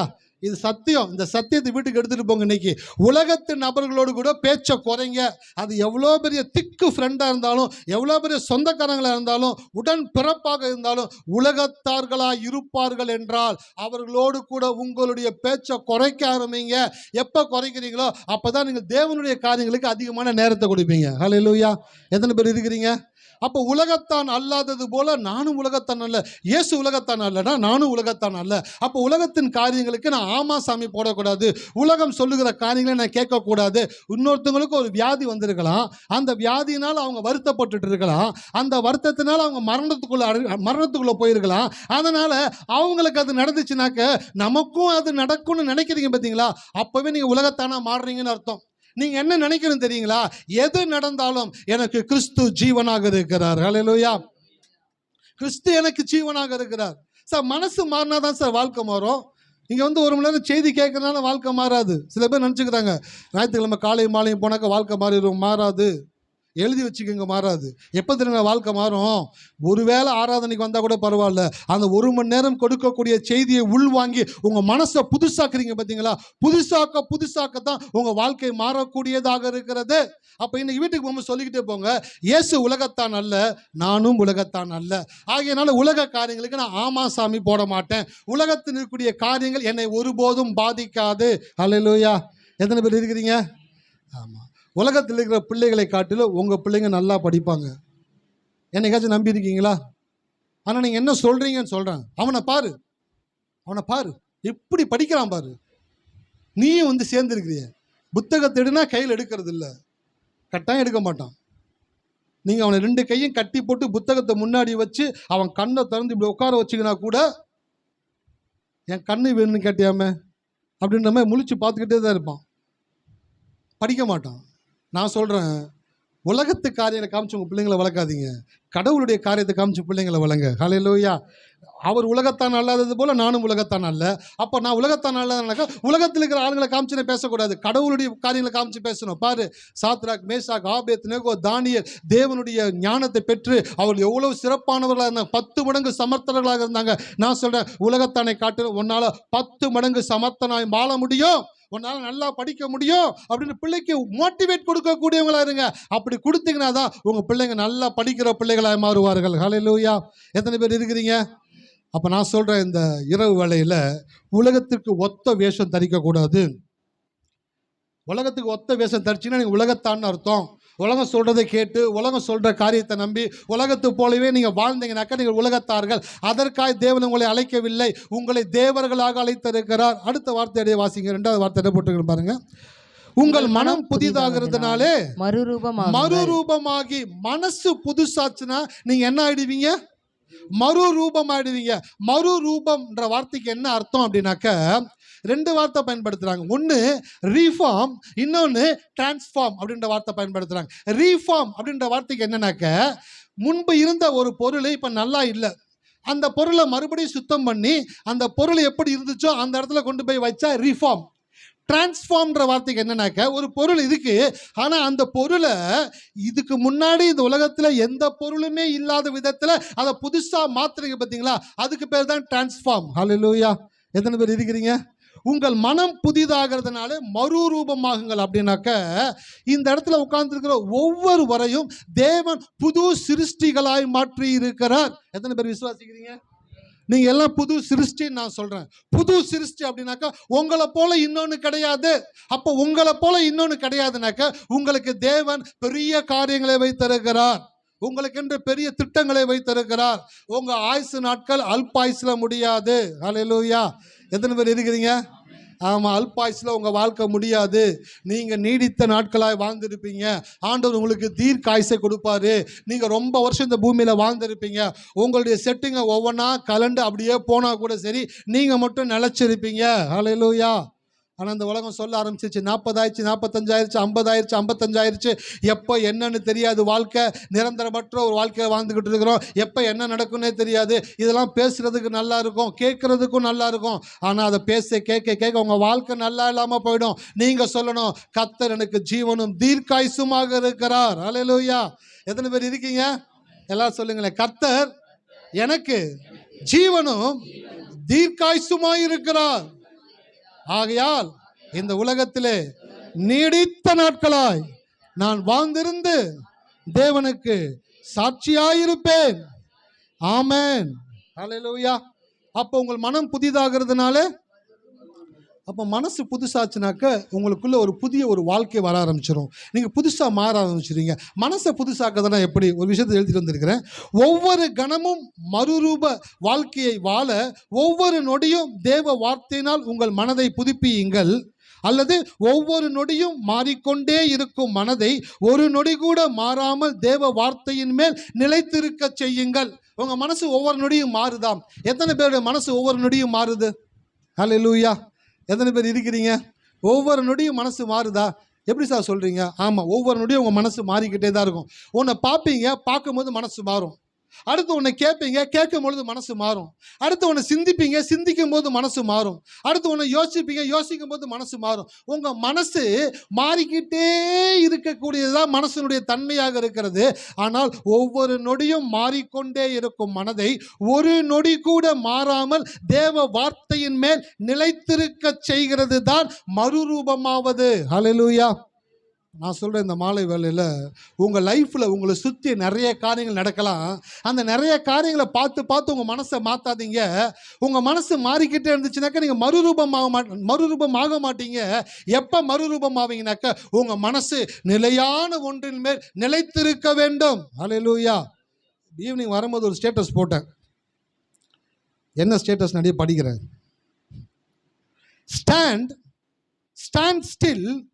Stand still till you succeed, because those who stand still will succeed. நில், அசையாது நில், நீ வெற்றி பெறும் வரை அசையாது நில், ஏனெனில் அசையாது நிற்பவர்களே வெற்றி பெறுவார்கள். ஹல்லேலூயா. யார் வெற்றி பெறுவாங்க? நிற்கணும், அசையாம நிற்கணும். வெற்றி பெறுகிற வரைக்கும் அசையாம நிற்கணும். 2 பேர் ரோட்டில் போனாங்க, வண்டியில் பூமி இடிச்சிட்டாங்க. 2 பேர் வண்டியை விட்டு இறங்கிட்டாங்க. இறங்கின உடனே ஒருத்தன் சொல்கிறான், ஏய் நான் யாரும் தெரியுமா? இன்னொருத்தன் சொல்கிறான், நான் யாரும் தெரியுமா? அப்படின்னு 2 பேர் நின்று பேச ஆரம்பித்தாங்க. நான் யாரும் தெரியுமா, நீ யாரும் தெரியுமா, நின்றுக்கிட்டு பேசிகிட்டே இருக்கு நைட்டு ஃபுல்லாக. 2 பேரும் போய் ஆளை கூட்டிகிட்டு வர முடியாமல் நைட்டு ஃபுல்லாக நின்றுக்கிட்டே இருக்கிறாங்க. அடுத்த நாள் காலையில் வந்துருச்சு. பால் போடுறவன் வர ஆரம்பிச்சிட்டான். பால் போடுறவன் வந்து, டேய் நேற்று நான் கடை சாத்துறப்ப நின்னீங்களே, என்னடா இன்னும் நின்றுக்கிட்டீங்கன்னாக்க யார் ஜெயிக்கிறாங்க நின்று பார்த்துக்கிட்டே இருக்கிறாங்களா? நான் சொல்கிறேன், உங்கள் லைஃப்பில் நில்லுங்க, அசையாமல் நில்லுங்க. வெற்றி பெறுகிற வரைக்கும் அசையாமல் நில்லுங்க. அதுதான் உங்களை மறுரூபமாக்கக்கூடியதாக இருக்கிறது. ஹல்லேலூயா. எத்தனை பேர் நிற்பீங்க? உங்கள் மாறுகிற மனசை நீங்களே யோசிச்சு பாருங்களேன். காலையில் ஒன்று திங்க் பண்ணுறீங்களா? காலையில் என்ன பண்ணீங்க? நான் சரியா கர்த்தர் சுகம் கொடுப்பான்னு விசுவாசிக்கிறீங்க. மத்தியானம் கர்த்தர் சுகம் கொடுப்பாரா? சாயந்தரம் கர்த்தர் எனக்கெல்லாம் சுகம் கொடுப்பாரா? நைட்டு எனக்கு மட்டும் கர்த்தர் சுகம் கொடுக்கவே மாட்டார். அப்படியே எங்கள் அப்பா பட்டுப்புழு பட்டாம்பூச்சியாக மாறுற மாதிரி இவங்க கழுதை தெரிஞ்சு கட்டெரும்பா போகுது. மனசு மாறிக்கிட்டே இருக்குது. உங்கள் மனசு மாறிக்கிட்டே இருந்தால் உங்கள் வாழ்க்கை மாறாது.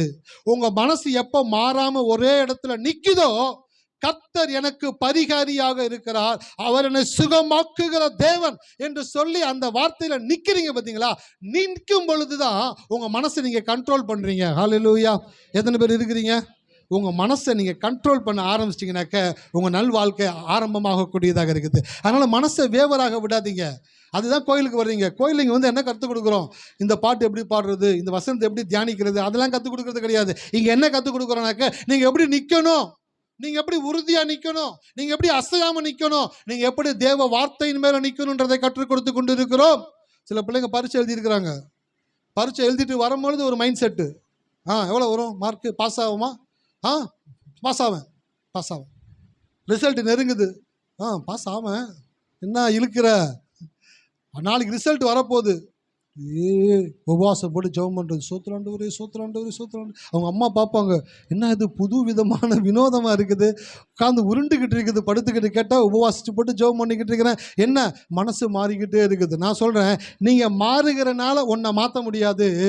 நீங்கள் மாறாமல் இருக்கிறீங்க பார்த்தீங்களா? அப்போ தான் உங்களால் ஒன்றை மாற்ற முடியும். ஹல்லேலூயா. எத்தனை பேர் இருக்கிறீங்க? நான் சொல்கிறேன், தைரியமாக இருங்க. கர்த்தர் என் கூட இருக்கிறாரு, எனக்கு வெற்றியை தான் கொடுப்பாரு. ஹல்லேலூயா. கர்த்தர் என் கூட இருக்கிறாரு, எனக்கு சுகத்தை தான் கொடுப்பாரு. கர்த்தர் என் கூட இருக்கிறாரு, என் வாழ்க்கை நல்லா தான் இருக்கும். அப்போ ஒவ்வொரு நொடியும் மாறும் மனதை ஒரு நொடி கூட மாறாமல் நிலைத்திருக்க செய்யும் பொழுது நீங்கள் மறுரூபமாகிறீர்கள். உங்களுக்கு ஒரு வாரம் உங்களுக்கு ஒரு ட்ரைனிங் கொடுக்குறேன். நாளை தினத்திலிருந்து அடுத்த ஞாயிற்றுக்கிழமை வரைக்கும் உங்கள் லைஃப்பில் எந்தெந்த விஷயத்துக்காக நின்னீங்க, எதுக்கெல்லாம் ஸ்டெடியாக நின்னீங்க, எதெல்லாம் கடவுளுடைய வார்த்தையை நம்பி நின்னீங்க அப்படின்றத நீங்கள் யோசிச்சுட்டு வாங்க. அடுத்த வாரம் உங்களுக்கு வந்துட்டு ஞாயிற்றுக்கிழமை ஒரு 10 நிமிஷம் தனியாக ஒதுக்க போகிறேன். இப்போ இருக்கிற டிக்கெட்டுங்களில் பாதி டிக்கெட் வராது அடுத்த வாரம். அது அம்மா என்ன சொல்கிறாங்க பாருங்கள். யார் வராங்களோ இல்லையோ, நான் வருவேன்யா.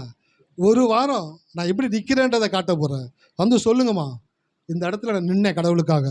நிறைய பேர் என்னை குழப்பினாங்க. என் உடம்பு எனக்கு ஒரு மாதிரி இருந்துச்சு, சூழ்நிலை ஒரு மாதிரி இருந்துச்சு. ஆனால் நான் சொன்னேன், நான் கர்த்தரை நம்பி இருக்கிறபடினாலே எனக்கு எந்த தீங்கும் வராது. நான் கர்த்தரை நம்பி இருக்கிறபடினாலே என்னை கர்த்தர் ஆசீர்வதிப்பார். நான் கர்த்தரை நம்பி இருக்கிறபடினாலே நான் ஆரோக்கியமாக தான் இருப்பேன். அதில் நில்லுங்க சார். அதில் நிற்கும் பொழுது தான் உங்களுக்குள்ள தேவனுடைய மறுரூபத்தின் சாயல் வெளிப்படக்கூடியதாக இருக்கிறது. ஹல்லேலூயா. அப்போ ஆலயத்துக்கு வரணுனாக்கா சும்மா கிடையாது.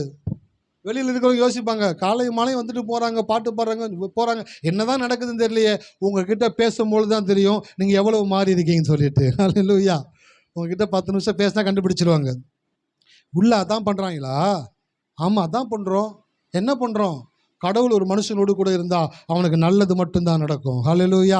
கடவுள் ஒரு மனுஷனோடு கூட இருந்தால் அவன் ஆரோக்கியமாக தான் இருப்பான். கடவுள் ஒரு மனுஷனோடு இருந்தால் அவன் அல்பாயுசில் போக மாட்டான், அவன் தீர்க்காயுசோடு கூட இருப்பான். இதை குறித்து தான் அடுத்த வாரங்களில் நான் பேச போகிறேன். வலது கையில், இடது கையில் செல்வமும் கனமும். எல்லாரும் சொல்லுங்களேன், என்னுடைய வலது கையில் தீர்க்காயுசையும், என் இடது கையில் செல்வத்தையும் கனத்தையும் தேவன் கொடுத்திருக்கிறார். ஆமென். ஹல்லேலூயா. கண்களை மூடுவோமா. நன்றி தகப்பனே, நிறவு வேலைக்காய் நன்றி செலுத்துகிறோம். உடைய கரத்தில் ஒப்பு கொடுக்கிறோம். உடைய வார்த்தையை கேட்டு ஒவ்வொரு பிள்ளைகளையும் ஆசீர்வதியும். உலகத்திற்கு ஒத்த வேஷம் தரிக்காமல் தேவனுடைய பிள்ளைகள் என்ற ஸ்தானத்தை உணர்ந்து கொள்ள கிருபை தாருங்க ஆண்டவரே. மனம் புதிதாகிறதுனாலே மறுரூபமாகக்கூடிய மக்கள் எல்லா நேரத்திலும் சூழ்நிலைகளில் சார்ந்தோ மனதை சார்ந்தோ அல்ல, வார்த்தையை சார்ந்து நிலைத்து நிற்க நீங்கள் என்னிலும் என் வார்த்தைகள் உங்களிலும் நிலைத்து இருந்தால் நீங்கள் கேட்டுக்கொள்வது எதுவோ அது உங்களுக்கு செய்யப்படும் என்று சொன்ன இயேசுவினுடைய வார்த்தை என் மக்கள் ஜனங்களுடைய வாழ்க்கையில் நிறைவேறட்டும் கர்த்தாவே. வந்த ஒவ்வொரு பிள்ளைகளையும் ஆசீர்வதியும். அவள் கடந்து போகும் பொழுது நான் உலகத்தான் அல்ல, நான் தேவனுடைய பிள்ளை என்ற உணர்வு அவர்களுக்குள்ளே இருக்கட்டும். என்னை தேவன் சாட்சியாய் தெரிந்து கொண்டிருக்கிறபடினாலே என் மூலமாய் தேவன் யார் என்று விளங்கப் போகிறது என்பதை ஜனங்கள் காண்பிக்க உதவி செய்வீராக. வந்த ஒவ்வொரு பிள்ளைகளையும் மனதார ஆசீர்வதிக்கிறேன். நிறைவான ஆசீர்வாதத்தை அவர்கள் மேல் கூறுகிறேன். இயேசு நாமத்தில் ஜெபிக்கிறேன் நல்ல பிதாவே.